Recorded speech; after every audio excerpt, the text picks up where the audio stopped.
오늘 소개해드리는 금강경은 구마라접 스님 번역, 그리고 현장 스님 번역, 그것의 원본이 된 에드워드 콘츠 박사가 정리해둔 산스크리트 원본, 그거 셋이 같이 정리된 그 금강경입니다. 그래서 지금 여기 제 5장 부분입니다만은 보시는 부분이 이제 산스크리트 원본에 해당되는 거고요.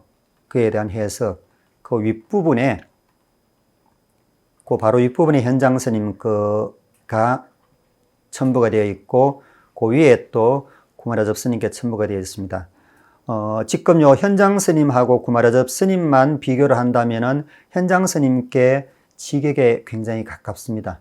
그리고 구마라접 스님은 의역에 가깝다, 그렇게 보시면 될 것 같습니다. 그런데 꼭 무조건 의역했다기보다는 구마라접 스님이 저본으로 삼았던 산스크리트 원본이 이랬을 거다라는 그런 그 학자들도 있습니다. 어쨌든지 지금 여기 수록된 내용만 기준으로 봤을 때는 구마라접 스님은 조금 의역, 그리고 현장 스님은 직역, 이제 그렇게 되어 있는 겁니다. 그러면요, 한 번에 이제 우리가 어차피 우리 민족과 같이 흥망성쇠를 같이 했던 한국 문화의 기틀이 되다시피 한 그런 그 문자였었고요. 이 산스크리트는 왜 그러면은 단지 산스크리트가 불교 경전의 원전이라서 우리가 이렇게 배워야 되냐, 뭐 그런 이유도 있지만은 우리 민족하고는 약간 조금 더 깊은 관련이 있습니다. 그래서 다른 얘기는 거두절미하고 산스크리트가 차지하는, 인도 문화에 차지하는 그 내용만 간단하게 말씀을 드리면은, 산스크리트는 인도에는 본래 드라비디안족이라는 원주민이 있었고, 그리고 그 이후에 아리안족이라는, 드라비디안족은 동양식으로 생겼지만 흑인에 가깝습니다. 그리고 아리안족은 완전한 순종 백인이고요. 저쪽 서쪽 지역에서 쭉 이동해온 유목민족이었거든요. 그래서 그 아리안족이 본래부터 갖고 있었던 언어가 산스크리트어였습니다. 그런데 그 아리안족들도 상위 계층에서는 언어가 따로 있었고, 또 하위 계층에서는 언어가 따로 있었고, 그랬다고 전해집니다. 그래서 산스크리트어는 상위 계층에서는 주로 이제 제사장이라든지 왕족이라든지 그런 사람들이 쓰는, 상위 계층에서는 아주 고급 언어였다고 그렇게 전해지는데요. 일반적으로 알려진 거로는 전 세계 어떤 언어도 자국 민족이 자국 언어의 문법을 정리하지는 않았다고 그럽니다. 예를 들어서 한국 문법은 이제 한국을 침략하기 위해서 필요한 사람들이 정리했다든지, 왜 월남이 폐망하기 직전에 월남학이 굉장히 발전했다 그러죠. 그때 월남어의 문법이 완성이 됐다고 그러고, 그런데 이 산스크리트만은 특이하게도 아리안족 자신들의 손에 의해 가지고 문법이 정리가 되어 있습니다. 그것도 무려 부처님 시기 약간 전에, 그러니까 지금으로부터 2000년이 훨씬 넘는 그런 시기죠. 그런 시기에 얼마나 완벽하게 정리가 되어 있으면은 지금까지 토시 하나 안 바꾸고 그 문법서를 계속 연구를 해내고 있답니다. 그래서 그런 언어가 산스크리트어인데, 그래서 부처님 출몰하시기 직전에 산스크리트가 문법이 정리가 되었는데, 그 정리가 되면서 산스크리트는 어떤 운명을 맞게 되냐 그러면은 일상생활의 구어체에서 종말을 구하고 문어체로 넘어오게 됩니다.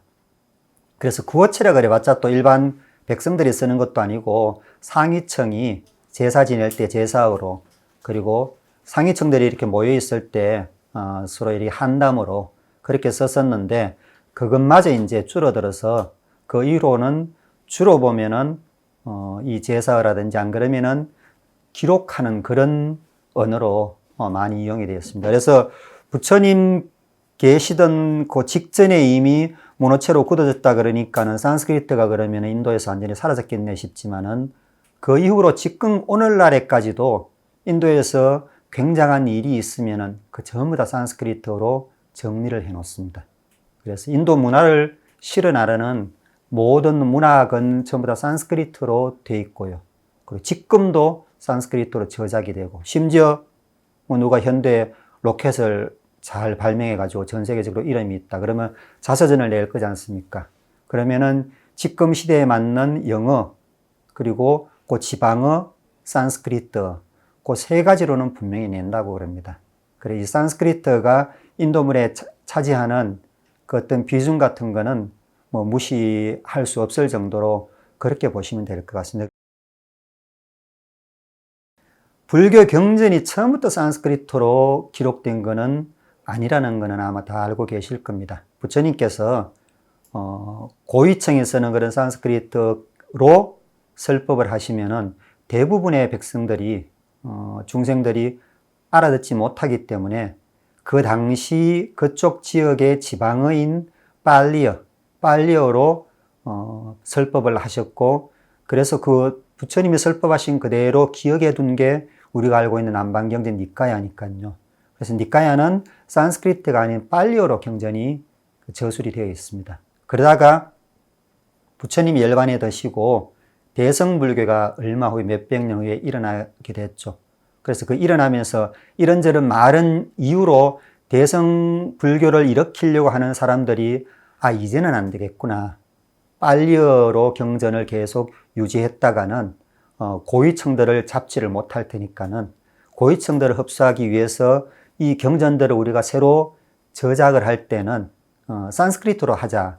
그래서 우리가 알고 있는 대성불교 경전들은 전부 다 산스크리트로 저술이 된 겁니다. 그래서 일종의 번역하고 번안의 차이라고 그렇게 보시면 될 것 같습니다. 우리가 똑같은 내용을 그대로 다른 언어로 옮기는 것은 번역이지만은 번안은 그 중심 내용만 쏙 집어서 다른 언어로 완전히 다른 환경으로 이렇게 옮기는 게 번안이라 그러지 않습니까? 그래서 이제 대성경전은 전부 다 번안경전이다고 그렇게 보시면 될 것 같습니다. 그렇다고 해서 부처님의 근본 정신인 니까야의 면면이 흐르는 부처님의 근본 정신에서 절대로 벗어나지는 않는 그런 내용이거든요. 그래서 이 금강경도 이제 그 중에 한 권이죠. 그런데다가 금강경이 우리가 조계종단에서 소유경전을 삼고, 그리고 중국은 물론이고 한국에서도 이렇게 중요한 경전의 역할을 하는 이유가 금강경 자체가 대성경전이 저술된 초기에 저술된 그 경전 중에 한 권입니다. 그리고 굉장히 중요하게 그렇게 취급되는 경전이고요. 어찌 보면은 금강경의 그 대요라고도 할 수 있는 내용을 한마디만 말씀을 드리면은, 금강경을 저술했을 때 왜 이런 책을 저술했냐를 그 어떤 뒷배경을 봤을 때는 부처님이 열반에 드시고 나서 이제 자꾸 교학적으로만 파고드는 그런 불교의 풍토 때문에 부처님의 근본 정신이 많이 희석이 되고 흐려지게 됩니다. 그런데 다른 거는 뭐 흐려진다고 그러더라도 조금 더 뭐 흔적이 남아있으니 연구하면 되는데, 무아론, 근본적으로 브라만교에서 불교로 넘어온 게 유아론에서 무아론으로 넘어온 거지 않습니까? 그래서 이 무아론이라는 이 바탕이 없으면은 불교의 바탕이 없다시피 합니다. 무아론을 근거로 해가지고 뭐 인연법이라든지 인과법이라든지 다른 모든 불교 특유의 그런 법이 생겼는데, 그런데 이 무아론이 은근슬쩍 자꾸 옅어지는 겁니다. 그래서 이런저런 핑계를 대면서 부처님의 뜻은 이해를 하고 그 종지는 있지만은 이런 게 아닐까 하면서, 비록 부처님이 반대를 하셨던 제일 처음에 무아론이라고 얘기할 때는 그 브라만교에서 말하는 아뜨만이라는 고정불변의 실체는 없다.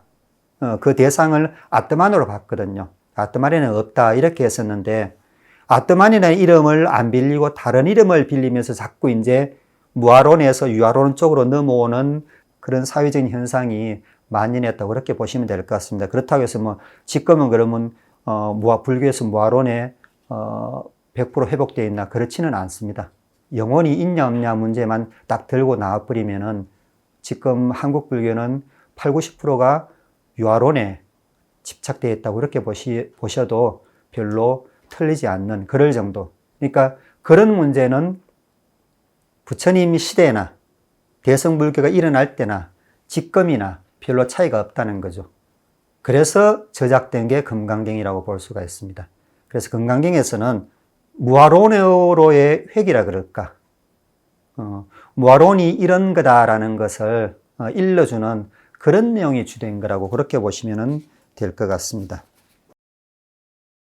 산스크리트는 좀 특이한 것들이 몇 가지 있습니다. 우리 다른 언어에 비해서. 그래서 그냥 교학적인 게 아니고 재미있는 그런 부분도 있고 또 그런 산스크리트의 문법적인 것을 그대로 따라가다 보면 우리가 틀렸던 것도 바로 바를 수가 있고 한데 우선 그러면 간단하게 산스크리트에 대해서 또 뒤에는 공부 같은 그런 내용들이 많이 나오니까요. 공부 같지 않은 그런 내용 한 가지만 말씀을 드리고 넘어가도록 하겠습니다. 산스크리트는 이상하게 숫자를 헤아릴 때는 거꾸로 헤아립니다. 1250이라 그러면은 네 번째 줄에 했죠. 1250을 그냥 1250이라고 헤아리면 될 텐데 50 더해서 200 위에 1000 이렇게 읽는 그런 방식을 취하고 있습니다.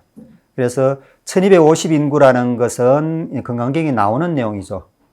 부처님께서 1250 인구의 비구들과 함께 계시면서 설법을 하셨다 그렇게 되어 있는데 이렇게 50 더해서 200 위에 1000 이렇게만 되어 있는 것도 아니고 금강경에서는 어떻게 되어 있냐고 그러면은 번역해인 데서 한번 보겠습니다. 1250이라고 안 돼 있고 절반이 부족한 하나의 절반이면 0.5죠. 절반이 부족한 13의 고빈 비구 백인들과 함께 이렇게 되어 있습니다. 그래서 굉장히 어떻게 보면은 문학적으로 되어 있다고 볼 수도 있겠죠. 그래서 그것을 이제 해석을 쭉 하면은 아르다라는 것은 1에서 0.5가 부족하니 0.5 그리고 13 0.5가 부족한 13이니까 12.5겠죠. 그러고서 그 절반이 부족한 13세 100이니까는 그럴 경우에는 이제 곱하기로 된다고 그러거든요. 100 곱하니까 12.5 곱하기 100이니까는 1250이 되는 거죠. 이런 식으로 되어 있는 게 산스크리트입니다. 그래서 어떻게 보면은 굉장히 어렵게 되어 있습니다. 숫자가 이렇게 어려우니까요. 그리고 다른 것도 이렇게 뭐 문단을 섞어 놓는 것도 좀 어렵게 되어 있고 그렇게 되어 있는데 그러면은 이게 단지 어려울 뿐만이지 실효성은 전혀 없느냐 하면은 그런 거는 아닙니다. 그 예로서 하나 볼 수 있는 게 아마 금강경을 읽고서 불자가 아니었는데 금강경을 읽고서 발심을 했다면은 10분 중에 9분은 이 문구였을 겁니다. 범소유상 계시허망 약견 재상 비상 적견열애 이 문구였을 텐데 그래서 보통 해석은 이렇게 되어 있죠. 만약 모든 상이 상 아닌 것을 안다면 그렇게 보는 이는 곧 열애를 보는 것이니라. 얼마나 멋진 말입니까? 상이 상 아닌 것으로 모든 상을 실은 그때의 상이 어떤 건지도 뚜렷하게 확실하게 되어 있지 않은 상태지만은 상이라 그러면 무슨 모양 그렇게 생각하겠죠. 모든 상을 상 아닌 것으로 볼 때 모든 드러난 이런 것을 모든 허망하다 그러니까요. 불교에서는. 그래서 그 모든 것이 허망한 줄 알면은 열애를 볼 수 있을 것이다. 굉장히 멋진 말입니다. 그런데 이 멋진 말에 현혹이 되어서 불교에 입문을 해서 들어와서 계속 해보다 보면은 이게 어떤 의미인지 보면 볼수록 오리무중에 빠져든다는 게 일반적으로 이 문구에 대해서 심취한 분들의 공통적인 의견입니다. 모든 허망한 것이니까는 모든 있는 것을 허망하게만 봐버리면은 그 깨달음을 얻는 거냐. 그래서 빠지는 게 허무주의죠. 그런데 불교는 절대로 허무주의가 아니지 않습니까? 현실주의. 보다 어떻게 보면 혹독한 현실주의일 뿐이지. 그래서 이 약견, 재상, 비상, 적견, 열애를 한문으로 해석하면 그렇게 되죠. 한문으로 해석하면 한문 조금 이제 아시는 분들한테 도움이 되도록 중간에 글자를 하나 집어넣으면은 약견, 재상, 시비상. 이 시자 있죠. 시비할 때 시자. 시비상 적견열애. 그렇게 하면은 모든 상이 상 아닌 것을 본다면 그렇게 되겠죠. 모든 상이 상 아닌 것을 본다면 곧 열애를 볼 수 있다. 그래서 이 시자를 집어넣을 때 해석이 일반적으로 우리가 그 지금까지 접했던 그런 해석, 대부분의 해석일 겁니다. 그런데 뭐 지금 이 해석이 절대로 처음은 아닙니다. 많은 공부하는 분들이 이렇게 해석을 또 하고 계셨는데 재상, 비상 중간에 더블여자를 한번 넣어 보십시오.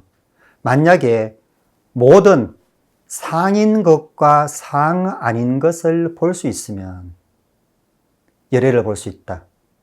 본래 이게 산스크리트의 의미입니다.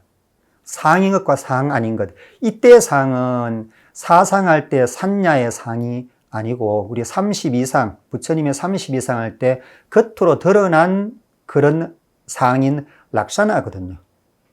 그래서 32상이라면은 어떤 분이 깨달음을 얻으면은 몸 바깥으로 드러나는 32가지 그 정상이지 않습니까?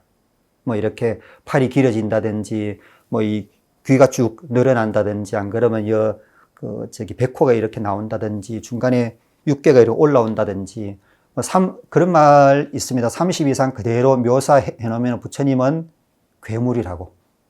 그런데 그거는 이제 불교에서 해놓은 게 아니고, 불교 그 이전에 인도에서 성인이 나면은 이제 태어나서 수행을 해서 성인의 깨달음을 얻으면은 몸 신체가 그렇게 바뀐다고 그렇게 표현이 되어 있는 걸 불교에서 그대로 받아들일 뿐이거든요. 그래서 밖으로 드러난 것입니다. 밖으로 드러난 것인데 그렇게 깨달음을 얻은 사람이 32가지 모양이 이렇게 밖으로 드러나 있더라도 깨달음이라는 그거는 안 드러나죠. 깨달았는지 안 깨달았는지 깨달음의 어떤 머릿속에 그 올바른 지혜라든지 안 드러나죠. 그러니까 드러난 것은 32상과 같은 그런 거고 비상은 그런 겁니다. 드러나지 않는 것. 드러낼 수 없는 것. 그래서 누가 왔다고 그럴 때 그 사람이 열애라고 그럴 때 그 사람의 밖으로 드러난 32상 외에 그 속마음까지 들여다볼 수 있을 때 진정으로 열애를 봤다고 할 수 있다라는 그 말이거든요. 그 말인데 그러면은 한문으로는 재상여 비상, 재상시 비상 둘 다 해석이 가능한데 산스크리트는 그렇게 해석이 안 되냐 하는 경우인데 그렇게 절대로 해석이 될 수가 없습니다. 왜 그러냐 그러면은 산스크리트 원본 부분에서 그것을 한번 찾아보도록 하겠습니다. 여기 101쪽에 보면은 제일 끝에 락샤나 스 따타가또 그렇게 되어 있습니다. 그래서 락샤나하고 락샤나라는 요 두 단어가 합쳐진 거거든요. 합쳐진 건데 요게 이제 산스크리트 어려운 중에 한 가지인데 요게 한 단어가 아니고 요 중간에 끊어지는 단어거든요. 락샤나 따스에서 딱 끊어지는 단어인데 요게 이제 한 단어입니다. 한 단어 안에 단어가 두 개가 결합되어 있는 복합어입니다. 그래서 복합어이기 때문에 우리는 한국에는 그런 게 없지만은 산스크리트라든지 이런 데는 단수가 있고 중수가 있고 복수가 있습니다. 그래서 한 개냐 두 개냐 세 개 이상에 따라 가지고 단수, 중수, 복수인데 분명히 따지거든요. 특히 이미 2000년 전 더 이상의 문헌체가 된 산스크리트에서는 이런 게 완벽하게 지켜져야지만이 2000년 후에도 똑같은 내용으로 읽을 수 있기 때문에 그렇게 지켜지는 게 굉장히 중요하게 이렇게 여겨지는 겁니다. 그래서 락샤나라는 것은 이제 상입니다. 밖으로 드러난 것.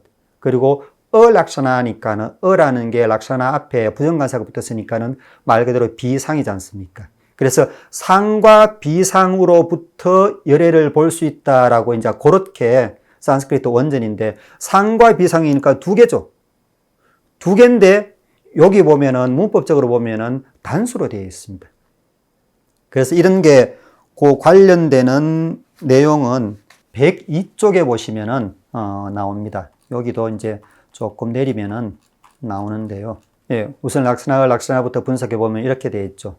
그래서 이런 특수복합어를 군집쌍방복합어라고 그러는데 군진상관복합은 그냥 얘기처럼 이렇게 말씀을 드리면은 군인이라든지 악단이라든지 이런 경우에는 일사불란해야 되지 않습니까? 그래서 군인을 지칭할 때는 그렇습니다. 대장, 그러니까 하나의 단어로 엮어놓은 거에 하나입니다. 대장, 중령, 소령이 술을 마신다 할 때는 세 명이니까는 복수가 돼야 되겠죠. 그리고 남자니까는 남성이 돼야 되겠죠. 그런데 군대 관련해서 누구를 지칭할 때는 꼭 군대에 관련된 게 아닐지라도 무조건 중성 단수로 되어 있습니다. 그래서 대장, 중장이 싸운다 할 때 대장, 중장이 싸운다 할 때 우리는 이제 중수복 개념이 없기 때문에 그냥 이라고 되어 있는데, 그리고 남성, 여성 개념이 없지 않습니까? 근데 산스크리트는 남성, 여성 개념도 뚜렷하기 때문에 대장, 중장이 싸운다고 그러면 대장, 중장 둘이 싸운다 이렇게 되는데 그게 남성도 아닌 중성 단수로 되어 있습니다. 그럴 때는 어떤 의미인가 그러면은 이런 군부대 조직원들이기 때문에 당연히 그래야 돼야 되는 거고, 다른 요소를 그렇게 쓸 경우에는 두 개가 일사불란하게 움직여야 된다는 그런 의미가 있습니다. 동시에 돼야 된다는 그런 의미가 첨부되어 있습니다. 그래서 이제 요 앞에 또 1장에 보면은 부처님께서 탁발을 나가실 때 그 바루와 가사를 쥐고 나간다라고 되어 있는데, 바루 가사가 두 개인데도 단수로 되어 있습니다. 그 말은 탁발을 나갈 때는 반드시 바루와 가사는 꼭 챙겨 나가라는 그런 말로 해석을 해야 되는 거거든요. 문법적으로 그렇게 규정이 딱 되어 있습니다.